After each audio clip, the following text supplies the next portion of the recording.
Hi, my name is Daniel Cranting. Welcome to my YouTube channel. If you are new to the channel, don't forget to hit that subscribe button, like the video, and leave a comment in the comment section. Let's go.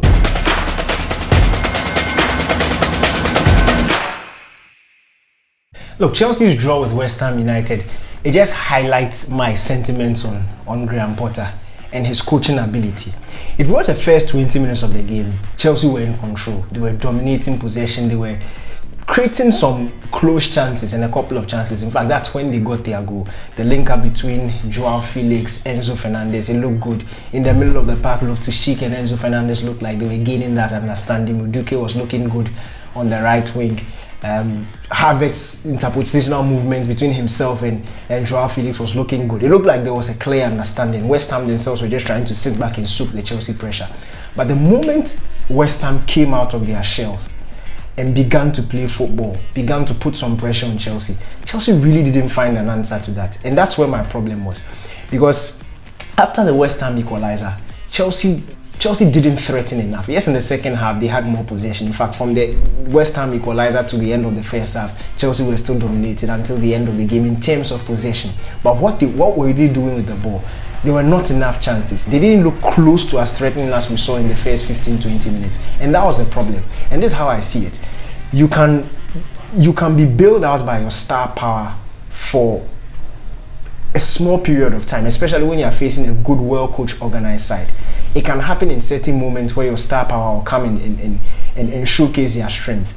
But on a collective, over the period of 90 minutes, if you are not good enough, if you are not able to harness the strength of your team in the entire duration, then you have a problem. Because look at how quiet Joao Felix was in the second half. Joao Felix, Mudryk was quiet. Ziyech, when he came on, was quiet. Madueke. The Chelsea attack just didn't click in the second half. And it was literally the same personnel.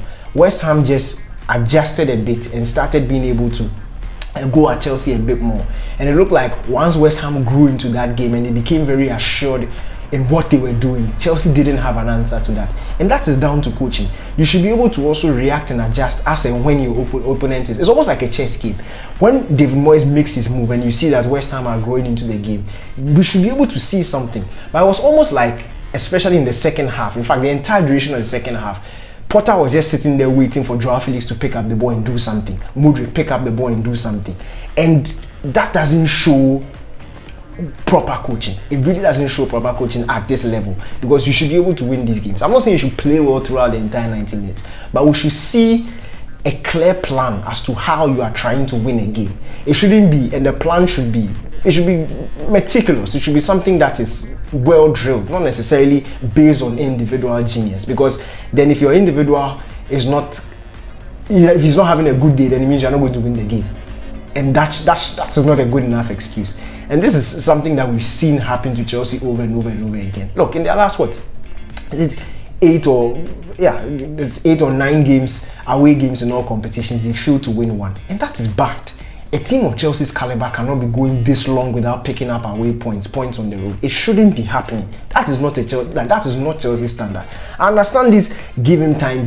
But you see, you can give him time for so long. This is Chelsea we are talking about, okay? There's a certain pressure when it comes to with the Chelsea job. You are supposed to win. You can adjust yourself. You don't need to. When you look at the more experienced coaches who have picked up jobs midway, who have picked up situations where that looks dicey. Clear example is Thomas Tuchel. When Thomas Tuchel came to Chelsea, he didn't need 6 months to start building a philosophy. He adjusted his team. He was able to recognize what the strengths and weaknesses of the team was. He was able to quickly figure out a system that would suit them until a certain point. And he got the results. He reached an epic FA Cup final. He won the Champions League. That is an experienced coach. That is a coach that, you see, knows exactly what he's about. You don't need to destroy the building and start building it from scratch, especially at a team like Chelsea, because there's a pressure to consistently win. And you can't go this wrong with these certain results and still insist on being given time.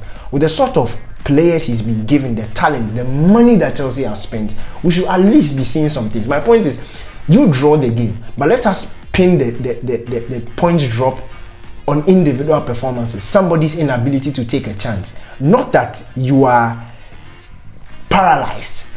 You are, look, the West Ham system is so good to the point that it's so difficult for you to create opportunities, even with the attacking talent that you have on the pitch. It is unacceptable. I don't know how long Chelsea fans are going to take this. I don't know how long Todd Boehly is going to take this. Sometimes it's okay just to admit that you got it wrong. Get him out and bring somebody who knows what he's about. Because you see, the Chelsea job is not just about excellence, it's about experience. And most often, especially in the game of football, you need experience to get you excellence. If you are new, and when I talk about experience, I'm talking about experience at the top level. Graham Potter has done it with Brighton, but at Brighton, there's no that pressure to win every week isn't there. So he had time. He had time to make mistakes. He had time to play nice football and draw. And he was given time. He was judged on the performance, not the result. But when you come to Chelsea, the stakes are different.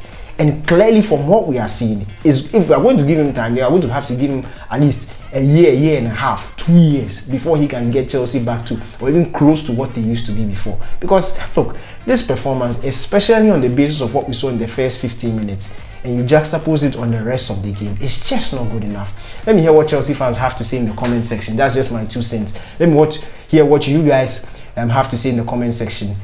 I want to hear the school of thought of those who want Potter to be given time, and those who are like me who think he should quickly be get out because Charlie, it's not going well. It's not. It's bad.